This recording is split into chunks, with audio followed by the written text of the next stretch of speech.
Welcome back to this lecture series titled Our Living National Constitution, Its History and Evolving Interpretation. I'm Edward J. Dodson. This is lecture 2 in the series titled From Sovereign States to Members of a Federal Republic. 2 centuries have come and gone, and still the issue of what constitutes justice is far from universally embraced. Is the correct interpretation of the Constitution that which was held at the time by at least some of the framers? Or is the Constitution a living document to be reinterpreted and amended as times and conditions change? Over the past 2 centuries, we have deemed it appropriate to amend the Constitution 27 times. The form of government and its directing articles were the best that could be hoped for at the time, a compromise of some basic principles held by those who came aboard as signers. The now independent 13 sovereign nation states achieved independence deeply in debt and without the means to accumulate the gold or silver coinage demanded by the French and Dutch creditors. Few citizens had higher than subsistence incomes, and many were simply not able to pay the property taxes imposed on them.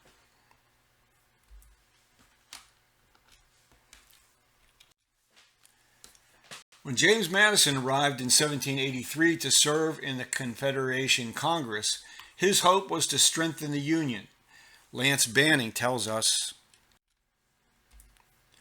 eloquent about the bonds that made Americans a single people, undeniably a leading Unionist in this respect, he advocated centralizing measures only insofar as they appeared compatible with the essential interests of Virginia and the fundamental character of the emerging revolutionary nation. Finances were a never-ending problem for most of the states. While landed wealth was there to be taxed, the landed elite proved to be quite effective in pushing back. Lance Banning describes what happened in Virginia during the 1785 Assembly session. Madison pressed hard for measures he considered necessary to maintain the federal vessel. He introduced another bill providing for installment payments of the British debts. The bill was so disfigured by amendment that he preferred to let it die. And although the House of Delegates turned back a move to remit the land tax for the year, a narrow escape, said Madison, from a severe attack on public credit, the defeat of the remittance was accomplished only by a compromise that once again postponed the actual collection of the tax. What many saw as the answer to the problem of finances was the vast reserves of Western lands that could be sold off. The land ordinances of 1785 and 1787 were the result. Jefferson, a major landowner himself, was also concerned about the excessive concentration of landed property in great estates, the condition across all of the European continent. Wherever large areas of fertile but uncultivated land existed, so did the wretchedness of the majority of the people. To John Jay, Jefferson wrote in 1785, "We have now lands enough to employ an infinite number of people in their cultivation. Cultivators of the earth are the most valuable citizens. They are the most vigorous, the most independent, the most virtuous, and they are tied to their country and wedded to its liberty and interest by the most lasting bonds." Madison, however, was already expressing concern, as Lance Banning writes.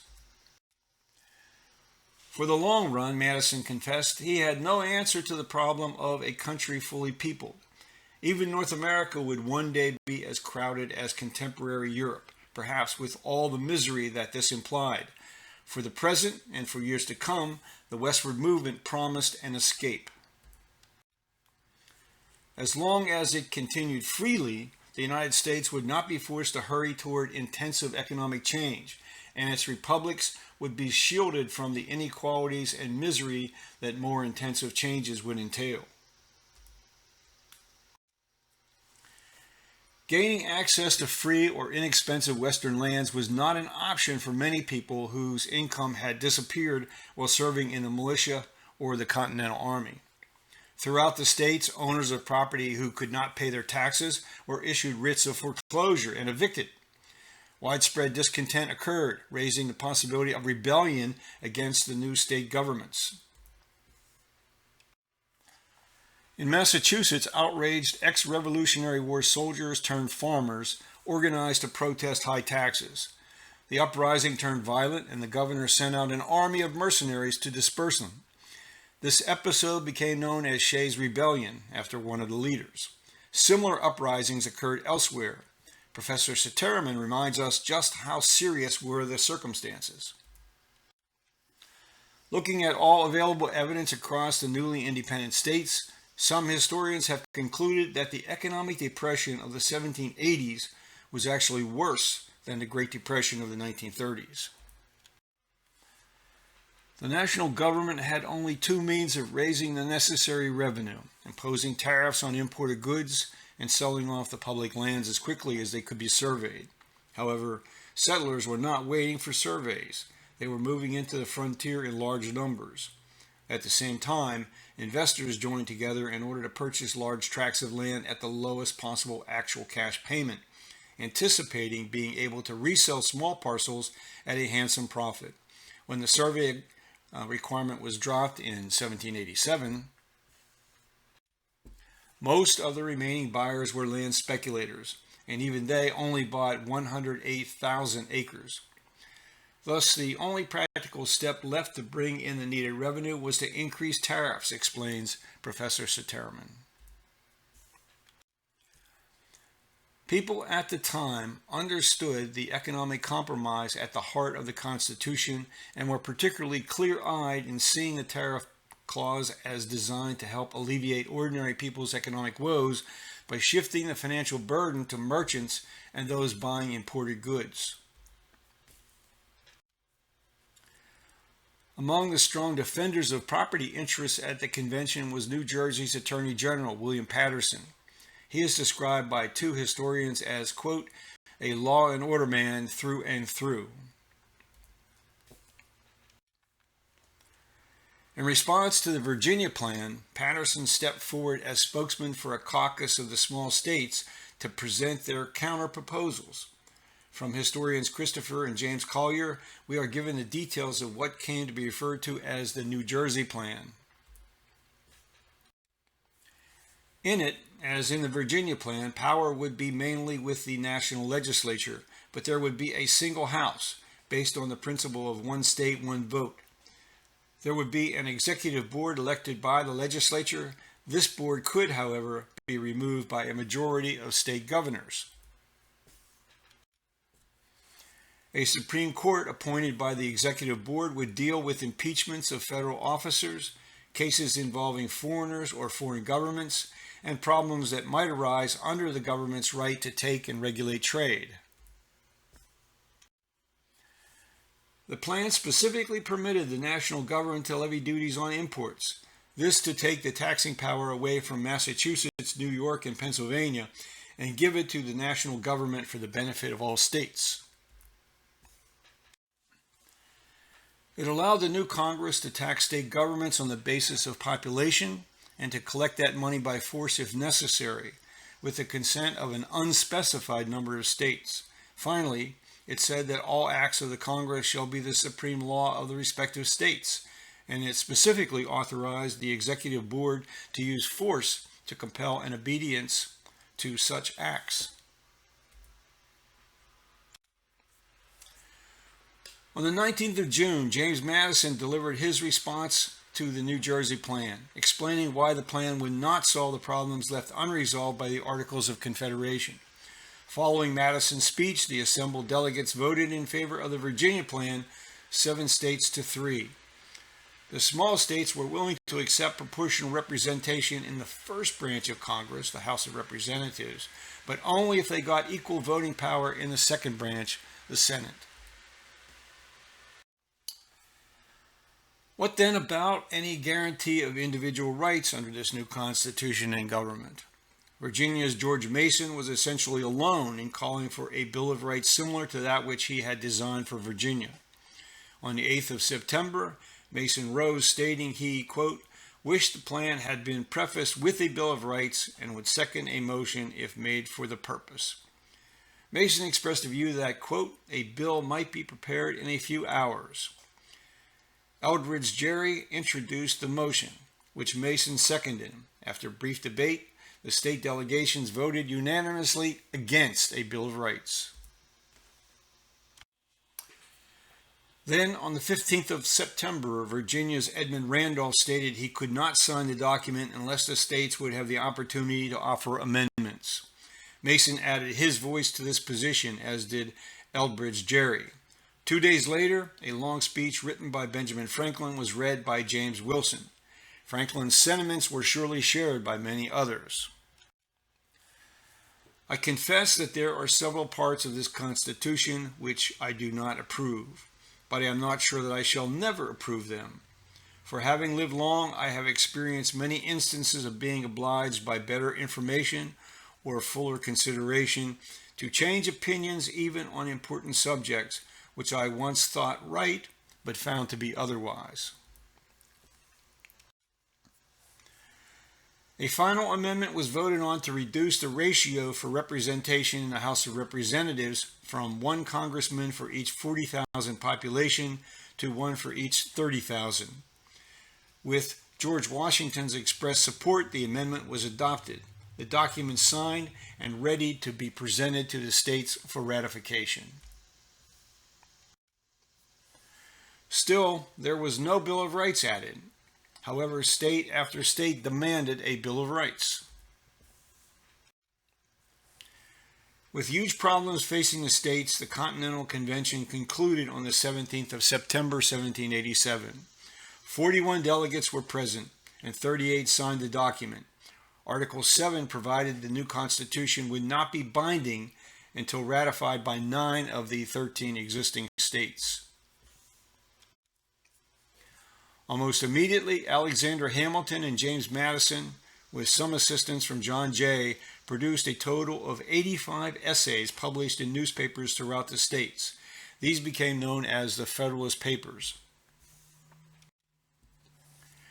Delaware ratified the document on the 7th of December that year. Delaware was followed by Pennsylvania, New Jersey, Georgia, and Connecticut. Massachusetts, Maryland, South Carolina, and New Hampshire signed on after an agreement was reached to add amendments protecting essential individual rights.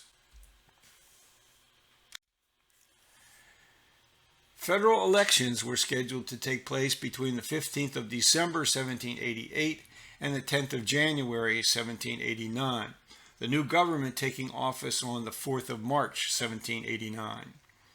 George Washington became the first president, John Adams the vice president. They had hard work ahead of them if the new republic was to survive. The federal government would take over the war debts of the states, but where would the revenue come from? Article 1, Section 10, Clause 2 of the Constitution delegates to the national government this important revenue-raising authority. It reads, no state shall, without the consent of the Congress, lay any imposts or duties on imports or exports, except what may be absolutely necessary for executing its inspection laws.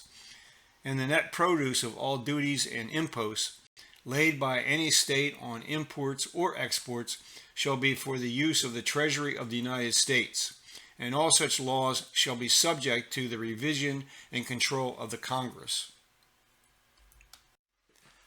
Alexander Hamilton, Secretary of the Treasury, became the person most responsible for coming up with a financial system to meet the money, banking, and credit needs of the new nation.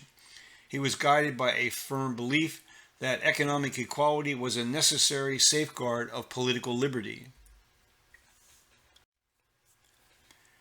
He stated, while property continues to be pretty equally divided and a considerable share of information pervades the community, the tendency of the people's suffrage will be to elevate merit even from obscurity.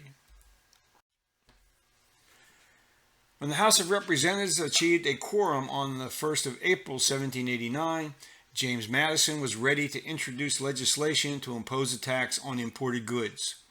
He was interrupted first by debate over how the president should be addressed, and then by clamor to amend the Constitution with the promised Bill of Rights, which Madison thought should be woven into the text of the Constitution and not added at the end. During September, the House of Representatives and the Senate finally agreed on the wording for 12 amendments, which were transmitted to the states on the 2nd of October, 1789. By the 15th of December, 1791, three-fourths of the states had ratified 10 of the 12 amendments. The people of the Federal Republic now had their Bill of Rights. In the meantime, Alexander Hamilton had delivered his report on public credit. Madison opposed Hamilton until Jefferson intervened to bring the federal capital to the Potomac River in return for Madison's agreement on the federal assumption of state debts. Then, in 1791, Madison opposed Hamilton's proposed creation of a national bank. Looking back on all this early in the 20th century, the historian Charles A. Beard reignited intense discussion over the extent to which self-interest was behind much of what went into the Constitution. What follows are, in the context of this study, those that seem most insightful. Beard wrote, "The movement for the Constitution of the United States was originated and carried through principally by four groups of personality interests which had been adversely affected under the Articles of Confederation: money, public securities, manufactures, and trading and shipping. The first firm steps toward the formation of the Constitution were taken by a small and active group of men immediately interested through their personal possessions in the outcome of their labors. A large propertyless mass was, under the prevailing suffrage qualifications, excluded at the outset from participation, through representatives, in the work of framing the Constitution. The members of the Philadelphia Convention which drafted the Constitution were, with a few exceptions, immediately, directly, and personally interested in and derived economic advantages from the establishment of the new system. The Constitution was essentially an economic document based upon the concept that the fundamental private rights of property are anterior to government and morally beyond the reach of popular majorities. And finally, the leaders who supported the Constitution in the ratifying conventions represented the same economic groups as the members of the Philadelphia Convention, and in a large number of instances they were also directly and personally interested in the outcome of their efforts. Over the last century, Beard's conclusions have been both supported and challenged by other historians. In 1984, Robert A. McGuire and Robert L. Othfeldt completed extensive research on the personal wealth and views held by the framers. Their article, Economic Interests in the American Constitution, a Quantitative Rehabilitation of Charles A. Beard, appeared in the June 1984 issue of the Journal of Economic History. What did they conclude? The Beardian view of the formation of the Constitution has been dismissed for the wrong reasons and with little, if any, empirical backing. A careful reading of Charles Beard's An Economic Interpretation suggests the Beardian view is that political institutions are not formed purely on the basis of political or ideological principles, but the self-interest of individuals involved in the formation of new institutions will influence the character of those institutions. With respect to the formation of the Constitution specifically, we suggest there is both a narrow and a broad Beardian interpretation. The narrow interpretation is that the only economic interests that would matter would be those in which a significant financial interest is directly at stake. The broad interpretation is that all economic interests would matter regardless of the scale of their impact. Experience over 2¼ centuries convinces Professor Sitaraman that, even with its many amendments, the Constitution of the United States is insufficiently powerful to protect the essential middle class and thereby the strength of our democratic republic. However, the accelerating concentration of ownership of property, and landed property in particular, signals real trouble, he argues. Whatever a republic is, it is not an oligarchy or an aristocracy. But without a formal place for classes built into the design of the government, a middle-class constitution is particularly susceptible to elites capturing all the levers of power. Middle-class constitutions are at risk not necessarily of class uprising and armed revolution, but of a quiet, gradual descent into oligarchy. We know that the concentration of income and wealth has accelerated during the last 4 decades. Here is a look at who controls the largest acreage of land. The list of the 10 individual or family owners of huge land holdings indicates the extent to which land has come under ever more concentrated control. Many households who possess high levels of financial assets are investing in land, some to engage in productive economic activity, others for speculation, and still others because of the favorable tax treatment allowing them to shelter income from other assets. Billionaire Bill Gates has quietly become the owner of 270,000 acres of agricultural land across the United States. This is, however, a small percentage of the total of 900 million acres. He says that he has, quote, invested in these farms to make them more productive and create more jobs. We await to learn whether his land-owning role leads to these two outcomes. The percentage of households in the United States who own a residential property rises and falls based on overall economic circumstances. Over the last decade or so, the rate has been in the lower to mid 60%. It may surprise you to learn that around 1 out of 3 such property owners own the property free of any mortgage debt.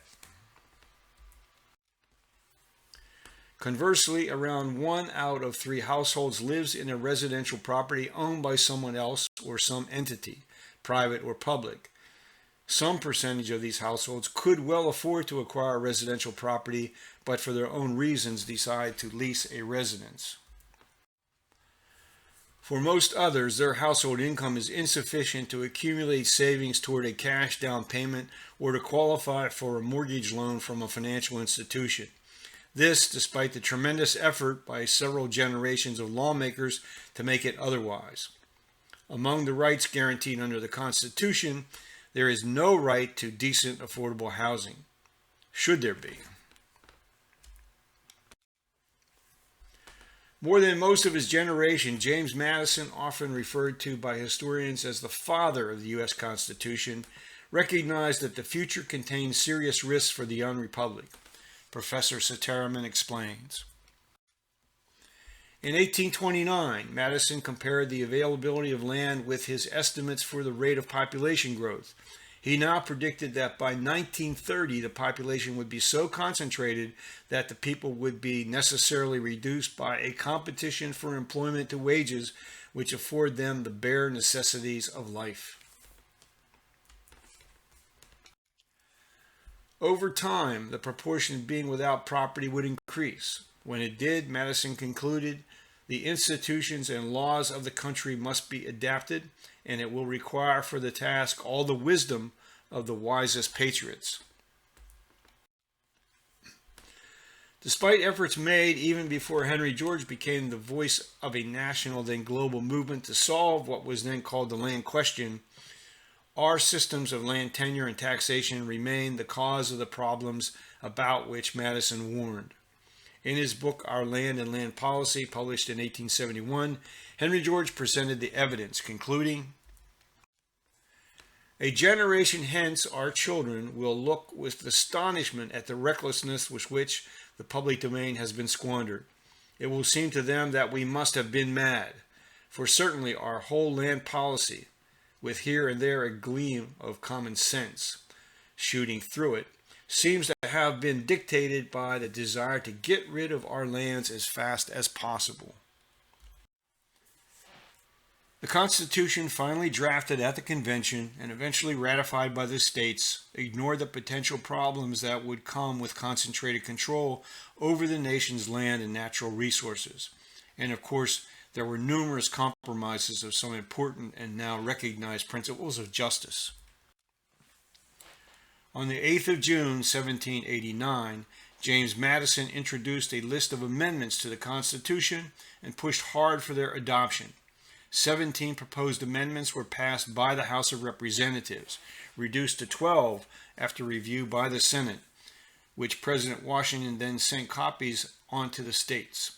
By the 15th of December, 1791, three-fourths of the states had ratified 10 of the amendments, which became known as the Bill of Rights. The first decades of the new nation under the Constitution already began to see the movement of people into growing cities where the nation's produce was gathered for export. As one would expect, the cost of land in these fast-growing cities escalated. Professor Sitterman provides some of the statistics on trade. Exports, including goods passing through the new republic, grew from $20.2 million to $108.3 million between 1790 and 1807. Exports of American-made goods more than doubled from $19.9 million to $48.7 million. Related industries boomed. American shipbuilders now captured 92% of the American trade, up from 59%. The commercial centers of the Republic saw growing populations. A good idea of where land prices stood is found in an 1889 Harper's Weekly article examining real estate prices in Manhattan. Raw land in 1790 cost at least $60 an acre, at a time when the average wage for artisans, teachers, and tradesmen ranged from 16 to 47 cents a day. From 1790 through 1889, land values along Broadway increased tenfold or more. As we know, cracks in the Constitution were already appearing. Thanks to Alexander Hamilton's efforts, a national bank had been established, despite the absence of specific authority under the Constitution and despite opposition from Thomas Jefferson, James Madison, and many others. The stage was set for a centuries-long battle for and against a national bank. Here commented on by Professor Sitterman. When the bank's charter expired in 1811, Madison, now president, opposed reauthorizing the bank. It was a mistake he would soon regret. During the War of 1812, monetary instability crippled the infant republic's economy and war effort. Madison reversed course, and he approved chartering a second national bank in 1816, the final year of his presidency. Wealth was already becoming concentrated in some parts of the nation. In 1829, Professor Sitterman reports, the top 1% held 29% of the wealth in New York City. With a growing public resentment, the second bank became an easy target. Jacksonian Democrats decried the bank as stealing gold and silver from the hardworking people in the South and West. The country had a vindictive hatred of a moneyed oligarchy, and Jackson would gain fame when he exterminated this aristocratic monster, the Bank Hydra, and reared upon its ruins a people's bank, an institution of which the people can reap the profits. When Congress ultimately reauthorized the bank, President Andrew Jackson vetoed the bill. The bank meant a concentration of power in the hands of a few men irresponsible to the people. Congress censored Jackson after his veto of the bank, but the bank's charter expired anyway. The so-called bank wars proved to be just one of the constitutional problems left unresolved as the 19th century advanced. Professor Sitterman quotes historian Arthur Schlesinger Jr. on the consequences of measures taken by the Jacksonian Democrats as having unwittingly promoted the very ends it was intended to defeat. In setting the stage for laws allowing anyone to create a corporation, Jacksonians unleashed more corporations into the economy, eventually leading to an even greater concentration of wealth and power than was wrought by the market revolution. In 1811, New York became the first state to pass a corporate statute, allowing for the incorporation of manufacturing businesses with limited liability. 5 years later, New Jersey did likewise. Then, in 1819, the U.S. Supreme Court ruled that corporate charters are inviolable and cannot be arbitrarily amended or abolished by state governments. The stage was now set for a rapid shift away from the self-sufficiency of life on the family-owned farm. First, canal systems and then the railroads would usher in the beginning of rapid industrialization with all of its challenges to the Republic. And with that, we've reached the end of Lecture 2.